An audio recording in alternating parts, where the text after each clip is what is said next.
When the reality is, if you actually take time, like we have a whole series of where we do with clients, right? We look at their vision, their values, and their victories along the way that they need to define their own version of success. I can tell you, you can accomplish basically everything that you'd want to accomplish from a material standpoint and an environment standpoint and an actual experience standpoint for way less than $1 billion, right? Like for a fraction of $1 billion. So people say they want to become billionaires. It's not that I don't believe them. It's like only a small percentage of those people actually mean it, right? They might want the status that comes along with it, but the money doesn't mean anything after a certain period of time, right? After a certain period of time, you just cannot spend that amount of money. So if you're trying to do the Elon protocol because you think that the goal is actually having $1 billion, you're probably going to burn out because you didn't define the goal upfront appropriately. Welcome to Success Leaves Clues, the podcast where we interview business owners on how they built their businesses and the hard lessons they learned along the way. My name is David Wynn, and I'm a business coach and the founder of Purple Circle, where we help business owners achieve their first 6-figure, 7-figure, and 8-figure year, all without sacrificing their quality of life.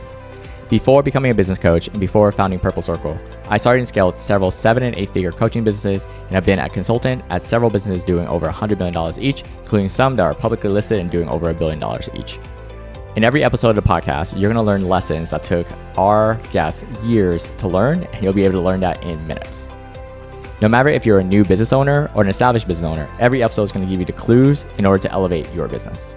Welcome to Success Leaves Clues podcast. I'm Pedro, and today I'm joined by Wes Rowlands, who walked away from the glamour of Wall Street, serving large institutional clients, to pursue a childhood dream rooted in something far more personal, helping everyday families build real wealth. Raised by a single mom who taught him firsthand how essential money is to a family's stability, Wes knew that working for big banks would never fully satisfy the teacher and coach inside him. Fast forward 12 years, and Wes and his partners now manage roughly $620 million plus, focusing on 401k plans, profit sharing plans, and investment strategies for medium-sized business owners and executives. His story proves that sometimes you have to sacrifice the good for the great, and that the most meaningful work happens when your professional expertise aligns with your deepest personal convictions. Welcome to the show, Wes. Thank you, brother. Looking forward to it, man. This is rock and roll. Yeah,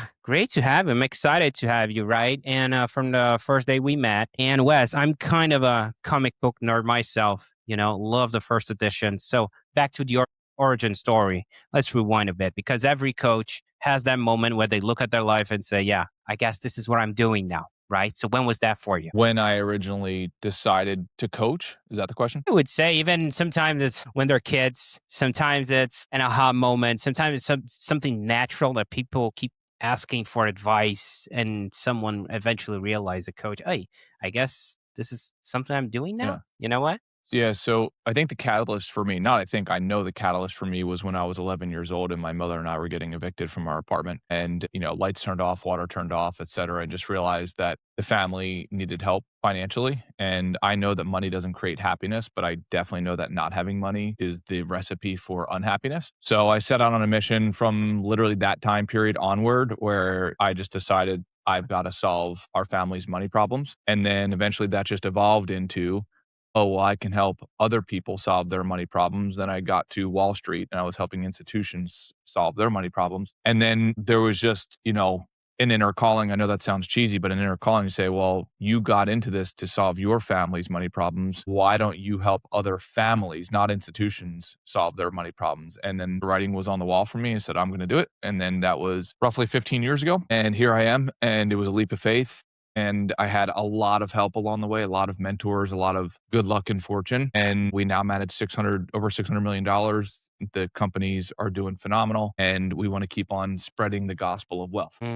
Okay. Now, you mentioned a leap of faith, right? So I want to understand one thing. because you moved from that institutional place to helping families. It sounds like this is very important, a key pivot in your story. And I want to understand if that was scary, to a point, and if you felt like an identity shift, because sometimes I talk with coaches and they're like working corporate for 10, 20, 30 years and they move to coaching or doing something different and they're caught up in a birthday party and someone asks them what they do. And they're used to say, hey, I work at X, Y, and Z, right? And I do this. But eventually they pivot. You move to helping families. How would that transition look like? Can you walk us through about that? So I would definitely not be the exception to the rule. I was absolutely scared to do it. But I will say that my fear of not fulfilling something that I felt like I was called to do was greater than the fear of failing at trying to do it, if that makes sense. It makes sense. So my fear of Was not doing it was greater, and the fear of regret essentially was greater than my fear of failing. I'd rather take the loss of a failure than the acceptance of regret of not even trying. Okay. Now I have a question for you too, and it's about identity too. I worked at a bank here in Brazil, actually more than one, future markets and all of that. Then I moved to consulting and was in touch with a lot of people in the wealth management too, right? And there are few that actually perceive themselves, have this identity that you do have to feel like a coach and present yourself in a way that you are a coach, right? Deep down, you are a coach. Do you feel like that's very unique to you in comparison to your other people that actually do wealth management? Yeah, no doubt. It's a great topic, actually, because I don't like being called a financial advisor. I look at myself as an enthusiastic teacher and coach. We teach a lot of information up front to our prospects who eventually, a portion of them become clients. At that point is where I become a coach. It's so important in the world of finance to realize the real value is in the execution of the fundamentals. So what oftentimes happens is if we change the analogy, right? In this space and a lot of other spaces, there could be a temptation of the advisor to start to feed into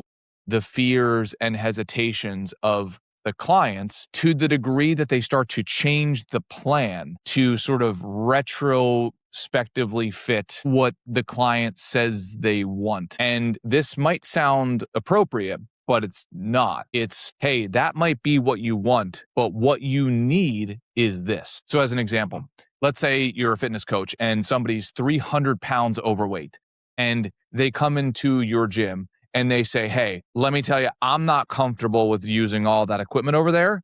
I'd rather do this over here. And it's so easy to say, okay, great. Well, give me your money and we'll have you do that over there because that's what you're telling me you're comfortable with. But in my head, if I'm a good coach, I'm like, well, that's not going to work. Now, this sounds obvious when I use a visceral example like weight loss, but it's not so obvious in the world of professional services and wealth management and taxes, et cetera, because it requires a certain pushing back, if that makes sense, of, hey, you might be telling me you feel more comfortable doing this, but I'm telling you that comfortable plan is not going to be effective. And what makes it even more tricky is I already know this, but you don't know this, but the plan is not going to be effective about 3 years from now. So there's just enough duration of distance to where it becomes a sticky conversation. Does that make sense? So I'd rather step up as a coach and say, you know what? No, I understand you're not comfortable with these investments, but let me teach you why you need to have a certain level of comfort because this is what needs to happen. If we do anything else, it's not going to work. And all of these other people who are trying to tell you that it will, that's because they're trying to sell you on what your version of a comfortable plan would be.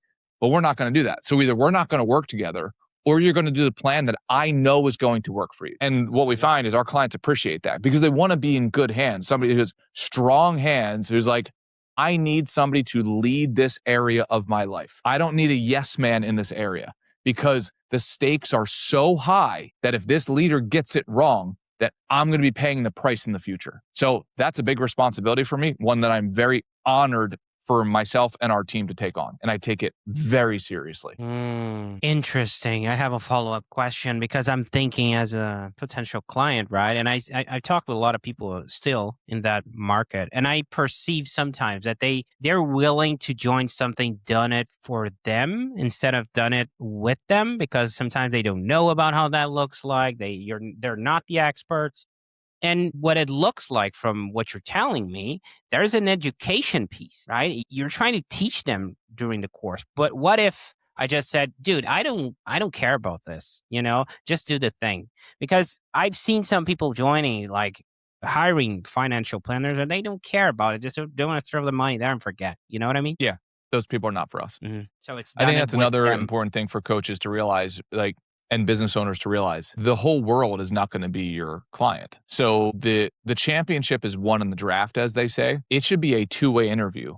"Hey, are you a good client for us, and are we a good coach for you?" And both parties should be mature enough, especially the coach, right, the business owner, should really be mature enough to say, "Hey, like, that's okay. You want it done that way. There's another vendor down the street that's happy to have you and your demands as a client. But respectfully, we're not that vendor." Okay, now I'm curious about another thing. Was it like that in the early days when you launched your business, or did you had to went through some, trial and error to determine, okay, this is the type of people I help? And my follow-up question to that is, who do you serve today? Yeah, so I think trial and error never stops in building your practice, ever. We are literally in a state of trial and error every single day. And to your question, a synthesis of who are we serving? Because as we gain more skill sets and more distinctions, we are simultaneously refining who we want to work with and serve. So right now, we serve two main clients. Our business serves two main clients. So mass affluent retirees, we call them MARS, MARS, and then HISBOs, high income small business owners. So these are business owners who are already making a decent amount of money, above $750,000 a year in personal income minimum and increasing from there.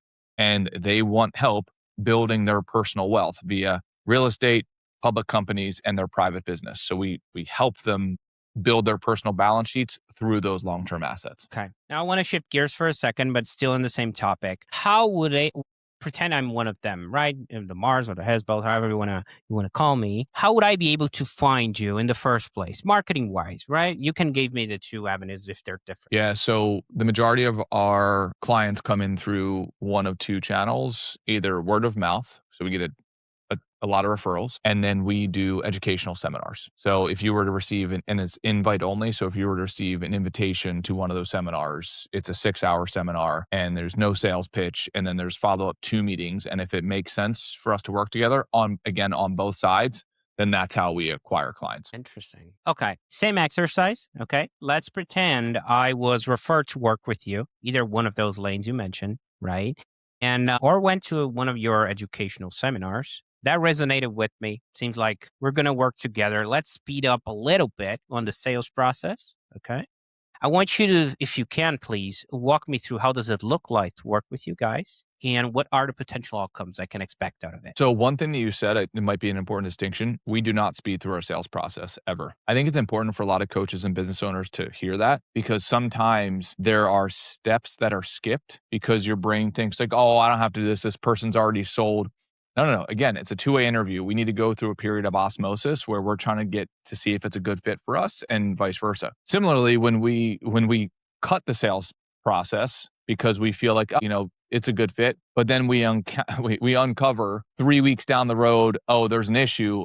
Shoot, that's because we didn't do this piece in our sales process. So we're real sticklers on sticking to our systems. Now, from there, so we do a seminar, then we do 2 meetings, and then we have a call to action. Hey, do you want to become a client? You're a good fit for us. Are we a good fit for you? Okay. Then we go through an onboarding process where it's a very choreographed, scripted, in a good way, templatized structure for the benefit of the client where they are now on a journey. Okay, we're going to do, depending on what client it is, we're going to do between 5 to 8 meetings, and we're covering these exact things in these meetings. There will be a beginning, a middle, and an end to each and every one of these meetings. At the end of that journey, you will have our final deliverable, and then you will go into the next phase, which is like you're now a perpetual client. Okay. Now I'm curious about one thing that I think could help our audience. I know you do have a team, right, helping you in the back end and all of that. And I'm not sure if that was always the case, but your work seems also pretty hands-on. You're very concerned about delivering value, it sounds like. So how do you think about capacity so you don't stretch yourself too thin? And the reason I asked this for the coaching part is because I see a lot of coaches out there advocating against burnout, right? And they're burning out themselves because they're wearing all the hats. So how does that look like for you? The first thing I would say to that, honestly, is I think the world, Well, I'll speak for America. I think America needs to have a rally cry on the anti-burnout conversation. So I think sometimes if we repeat something enough times where it starts to become more real than it actually is. So I would like to have a battle cry for resilience. And it's like, if you want to build something great and you are committed to providing surplus value for other humans, you are going to have to redline at certain points. But if you define that as burnout, then you're probably leaving too many reps in reserve to actually create that surplus value. Does that make sense? So as an example, when you're building a business and yeah, you're right. Like you have to serve your existing clients, but then if you don't have the staff to then go out and do another project, well, what does that mean? You're going to have to work after hours to build the next part of the infrastructure for the business. But if you define that, or not you, but somebody defines that as burning out, well, then I would say like you probably need to work on your resilience, because at that point in your business, you don't have enough money, most likely enough revenue to hire somebody to do that. Well, that leaves us at a fork in the road. We either hire somebody, which we've already defined that we can't afford, or we go and build it ourselves, but there's not enough time during the workday to do that because we're servicing clients. Okay, what does that mean? That means you moonlight. You work after the work hours to then build that infrastructure. And then that will get you to the next level of the business. And then hopefully at some point you keep on stair stepping your way up towards you have enough revenue to then offload that task to your new hire. And then rinse and repeat, rinse and repeat, rinse and repeat. You always have to decide, am I going to spend time or money on this problem? That's it. There's no other solution, in my opinion. I like that. No, I like that, man. There's a cost, right? And most people are not willing to pay for it at the end of the day, you know? And that's okay.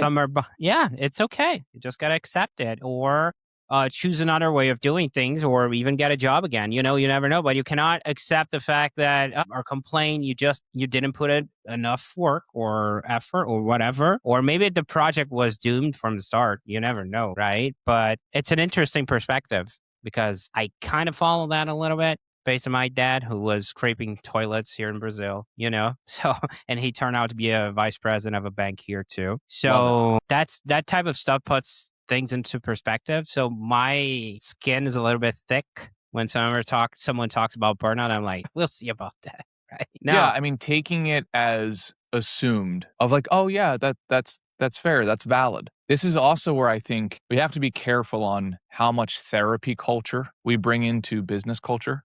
You know, so it's like if I validate those feelings, okay, burnout, yeah, like, okay, that's okay. Now you feel validated, but it doesn't change a damn thing for the surplus value you're supposed to be creating for the people who are paying you money. And I know this sounds harsh.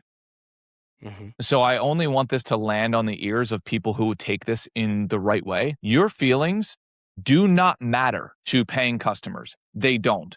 The paying customers, what do they care about? They care about the results for them. And it is your job and obligation, irrespective of your feelings, to give them those results. And if you don't, they can and should go somewhere else.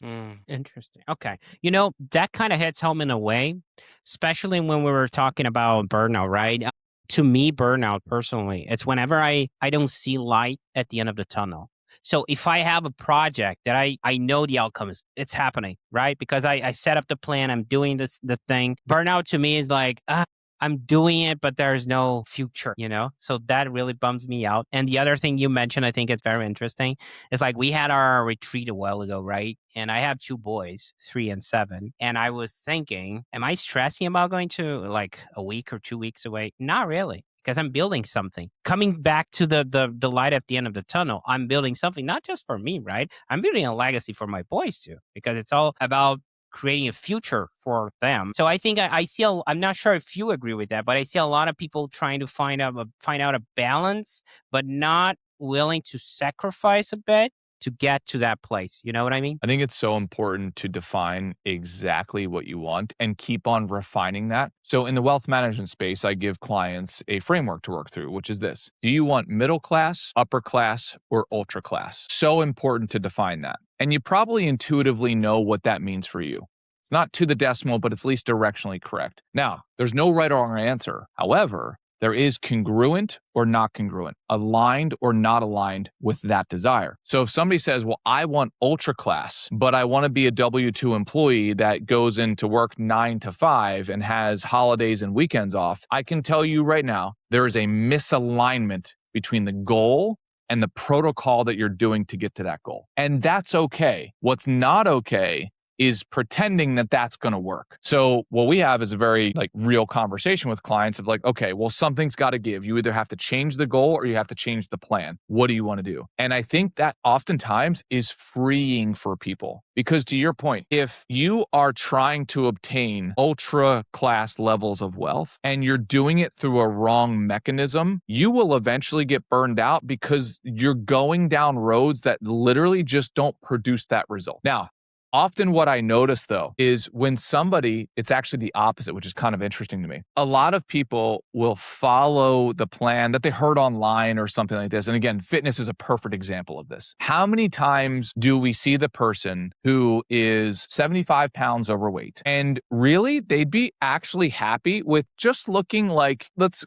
call it of average athleticism. So let's call it 20% body fat and they don't really want a six pack. But then they start following, Jay Cutler, former Mr. Olympia bodybuilder's protocol. And it's yeah, it's overkill, dude, right? If you're trying to carb cycle, right, like Mr. Olympia does, you are very likely going to fail by day number 4 because carb cycling requires absolute precision. So you're following in a weird way. You actually want to not look like Mr. Olympia. You actually want to look just decent, but you're following Mr. Olympia's protocol, which is exponentially harder and way overshooting the mark relative to what you could have. So you burnt out. You didn't accomplish either. You didn't fulfill the plan, the super hard plan, and you didn't accomplish looking decent because you followed the wrong protocol.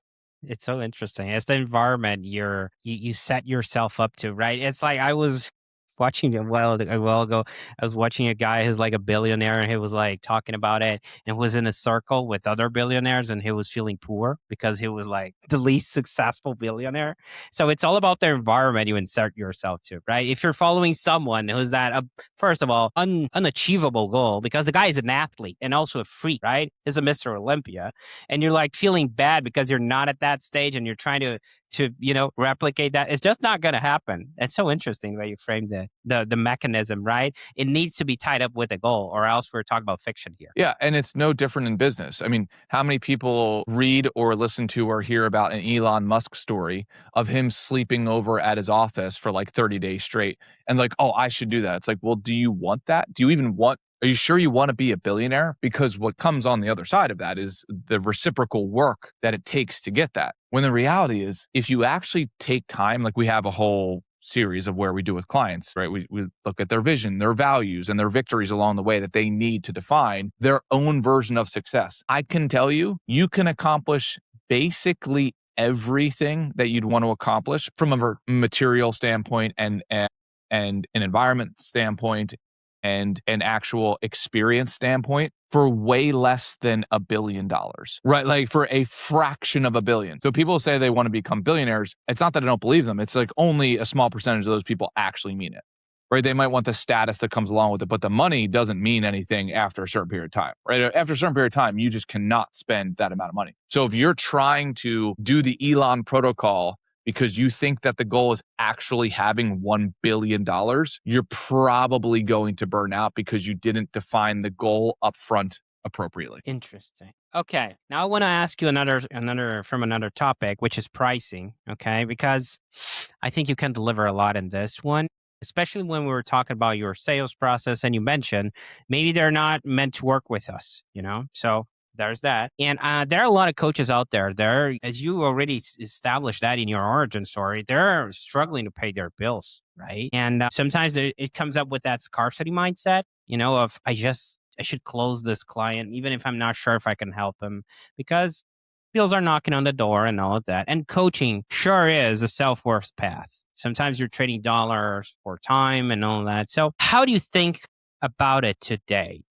by rejecting potential clients that are actually not in your lane that you don't want to work with? And were there any lessons along the way that shaped how you landed where you are? I've pretty much always been a stickler for only serving people that I feel like I can actually create surplus value for, and not putting myself in a position where I need to get a client, because I just think that's not good for them. And I don't think that's good for me as well. So the way that I did that, at least, is I would just do other work to make money. That way I could keep my core craft of building this business pure. Does that make sense? Like, results don't go out of style. The best marketing you could do is to get results. The problem is getting people to give you a chance to give them results takes a long time in the beginning.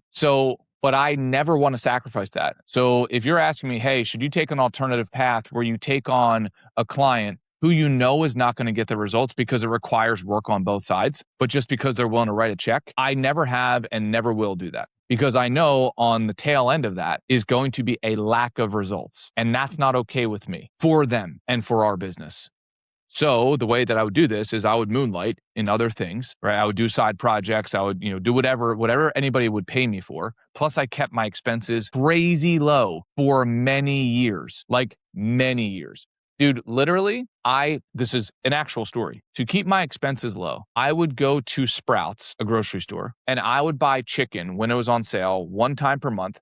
I would buy chicken in 180-pound increments. I'd cook it all in one day and I'd freeze it. I would eat that for my protein. Then I'd buy 50-pound bags of rice from this grocery store called Smart and Final. And at that same grocery store, I would buy 25 pounds of dried beans. I would also buy oatmeal there and canned tuna fish. That is all I ate for probably 4 to 5 years of my life. And when I say that's all I ate, I mean 99% of the time, that's all I ate. Because that cost me, I forget what the calculation was. It was like, I don't know, like $2 a day for my calories. And then I rented a room and I had 4 or 5 other roommates, all of which did not really speak English that well. I rented the smallest room in that house and I slept on the floor for many years. So anybody who says, oh, I can't cut my expenses, I just don't believe them. It's what is your level of desire of reducing your expenses? So that helped not put stress on me from a financial standpoint. So that way I could be fully present to serve any client that I brought on. So I didn't have necessarily the scarcity mindset because I didn't have all this financial pressure forcing me to acquire any client that I could, irrespective of whether or not I felt like I could produce a result for that. Okay, so let me ask you this. When you were hitting a low eventually, and you're in between those 4 to 5 years, what kept you going? What was the main drive to keep sticking up to the plan? 100% the mission. My goal is to change my family tree and help others do the same. I repeat that mantra many times throughout the day. I still do. So if you bring a level 10 why to a situation, any obstacle is easy, right? By contrast, it's like, okay, if I do this thing, will it help me change my family tree and or help others do the same? If the answer is yes, I just do it. I just act like an animal, like a pit bull, right? If a pit bull decides I'm going to attack that thing, there's no analysis between the decision and the doing of the thing. There's no time to analyze it. Once the decision is yes, you just go, period. And if you don't, then the mission is probably not big enough for you. It's almost like instinct, right? 100%. Just doing. The work is in deciding what is important enough to die on the hill for. It's not in the strategizing. It's not in like all the perfection. No, people spend a whole bunch of time doing that. I would argue it's because they haven't spent enough time on really developing the mission. If you were so convinced of the mission, the strategy, the planning, all that stuff becomes easy. You could fail 150 times on a strategy and a plan, but the mission never becomes a negotiation. Ever. Okay. Sorry, I'm deep thinking right now. I got into a rabbit hole thinking about my choices. Okay. Now, I'm curious where you're taking all this was future, right? Looking ahead, shifting gears for a second. Where do you see the business going? Are you thinking about scaling, hiring, or is there a next step you're excited about? 100% we're scaling. We're at 620 million as of this morning under management. The next goal is to get to $1 billion. But we want to keep on serving, keep on getting bigger. I want to be the biggest. As Conor McGregor said, it's like our plan is to not just attend. No, what is it? We're not here to take part. We're here to take over. I think it should be every coach's and entrepreneur's goal, honestly, every human's goal, to beat everyone else around them. Not in like a weird, negative, malicious way, but because I think one of the phenomenal things about humans is we can get inspired by other people. So if I see you trying to be the best relative to not just your past version of yourself, to other people. And if you're trying to beat me, that's going to inspire me to then reciprocate. A good cooperative competition, as we see in capitalism, is what creates the most surplus value. It just does. And I'm committed to that forever and always. I will not retire. Retirement is just not an option. It's funny. You remember me of a story, I think it was Alex Hormozy, right? He started his gym business, and he was sleeping on the floor and, working a lot and all that. And his first clients were like passing by, hey, looking that he was sleeping there and, oh, hey, good luck, nice work, good job, blah, blah, blah. And then he started succeeding, right? And then he stopped sleeping there. And eventually he noticed people started treating him different. Hey, big shot, big guy. And the reason, he brought this up is because if you get to a point that you passed other people, right? You left them behind. Sometimes they realize they're looking at themselves now, right? Sort of a mirror. And they're looking at themselves and thinking, I'm going to, talk shit about this guy because I haven't got to his point. So it's very interesting the way psychology works. The competition side, I understand. But sometimes people, they avoid successful people. And I'm not sure if you agree with that, just because it puts them into an uncomfortable zone, Yeah. I mean, I would put that all in the distraction category, right? Like, if people are going to comment on your success or lack of success or whatever, if you spend any time on that, that's not in the service of making you better, then I would argue that is time wasted that you should be spending on increasing your skill set to deliver value to your humans that you're trying to serve, period. Okay. Now, a little bit of sci-fi here just to close it out. I'm curious about your answer. Let's pretend we have a time machine in front of us, okay, Wes? And you can step in and go back 6 years ago when you started a business you're currently running. If you had one piece of business advice you didn't know back then, but you could share with your past self today, what would that be? Keep going. Optimize for duration, always. There is such advantage over your competition and for your own psychology of saying, I'm only going to do the things that I'd be willing to do for the next decade, period. That does two things. Number one, it's a good filter for not getting distracted by gold shiny objects. Because if it means, hey, I got to be doing this thing for the next 10 years, I've got to enjoy doing it. There's nothing that I'm going to do for 10 years that I'm not going to like. That would just be brutal. Why would I ever do that? Then number two, most people quit within the first year. So eventually in business, you just get to a point of competition where you're like 85% of your competition, they're all rookies because they are just transients. They came over from different industries because, oh, I heard this space you can make money. And then sure enough, what happens? They spend 6 months and they barely got their licenses. And then they try for the next 6 months. They're like, oh, this is hard. Yeah, it's hard like any other industry is. So then 85% of your competition is just wiped away because you're just competing with first year rookies. And then the next 15%, guess how many people make it to like the 6th year? Very few, very, very few. So it's just phenomenal. And then the people who, funny enough, the weird thing that happens is once you've been involved in the game for a decade or more, then the rest of your competition, like those people who are left, you actually build a camaraderie with them. Because yes, they're technically your competition, but there's a respect, right? It's like, oh, we're all battle tested here. Let's share ideas because the reality is the competition is not with you and your supposed competitors. The competition is between you and trying to get the results for the people that are paying you to get them. That's the competition. How do we fight for the result? How do we win the result for the client? Period. You focus on that, man, you can build a phenomenal coaching practice. Love that, man. And if someone listening wants to connect with you or follow your work, Wes, and we're going to have all the links in the description, but what would you say is like the best way to find you and connect with you? Instagram, Wes.Rowlands. There were a few things you shared today that really stuck with me. Let's start with the origin story, the 11-year-old evicted kid, right? And that created the drive I'm looking at right now. So there's that the importance of money at the end of the day, right? Not just if you're going to have money, you're going to be happy, not necessarily. But if you don't, you're sure going to find yourself into a pickle, right? So there's that. Also very unique. I got to tell you, man, I've talked with a lot of wealth management, financial planners and all that. You're such into like you said, a teacher and a coach.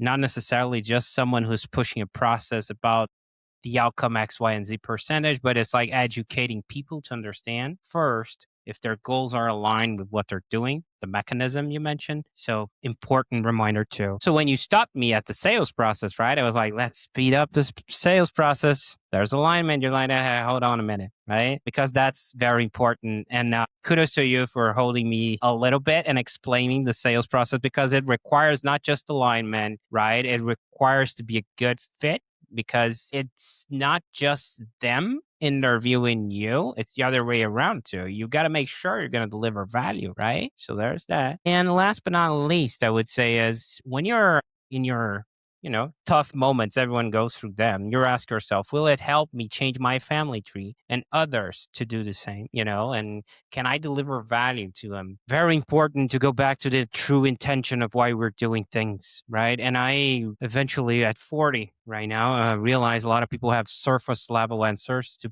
big questions, right? Why are you doing this? Following up someone else's agenda, like, oh, they got a new car, they're looking at the keep up with the Joneses, right? A new house, but deep down, they don't even know why they're doing the thing. So this is just my long-winded way of saying, Wes, I appreciate what you do, and I appreciate you being here and sharing so openly today. Okay? It was great having you on. Thank you very much, man. That was outstanding. And honestly, that last summary meant a lot to me because it indicates to me that you were very present with the conversation. So just the fact that you were able to do that so quickly, that is an honor and a pleasure, man. Thank you. Appreciate you. That's it for this episode. This episode, as well as this podcast, was brought to you by Purple Circle, where we help business owners elevate their business to 6, 7, and 8-figure years, all without burning out. If you're looking to grow your business, as well as get the time freedom that you are looking for, visit us at joinpurplecircle.com and see what we can do to help you and your business.